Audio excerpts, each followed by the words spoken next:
শুভরাত্রি দর্শক মণ্ডলী, কেমন আছেন সবাই?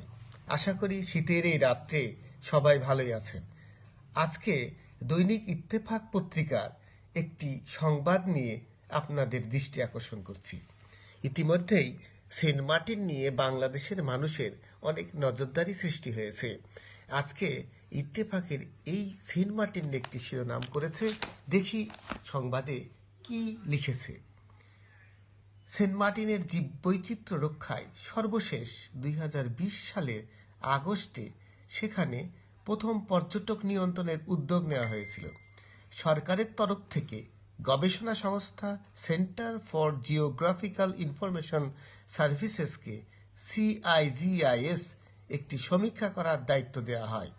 প্রতিষ্ঠানটি গবেষণা শেষে জানায়, দ্বীপটিতে কোনোভাবেই পর্যটকদের রাতে থাকার অনুমতি দেয়া ঠিক হবে না। শীতে পর্যটন মৌসুমে দিনে 1250 জনের বেশি পর্যটক যেতে দেওয়া ঠিক হবে না। বর্তমান অন্তর্বর্তীকালীন সরকার সেন্ট মার্টিনের সুরক্ষায় নানা সিদ্ধান্ত গ্রহণ করে।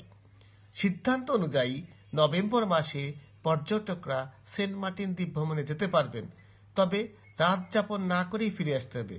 ডিসেম্বর জানুয়ারি এই 2 মাস পর্যটকরা সেন্ট মার্টিন ভ্রমণ ও সেখানে রাত যাপনের সুযোগ পাচ্ছেন, তবে পর্যটকের সংখ্যা দৈনিক 2000 নির্ধারণ করে দেওয়া হয়।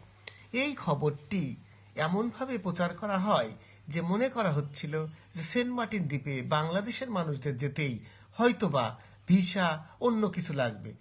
ব্যাপারটি একেবারেই গুজব। এই প্রক্রিয়াটি অনেকদিন ধরে চলছিল, এখন এটি সরকার খোলাসা করেছে। আজকে এই পর্যন্তই। ধন্যবাদ সবাইকে।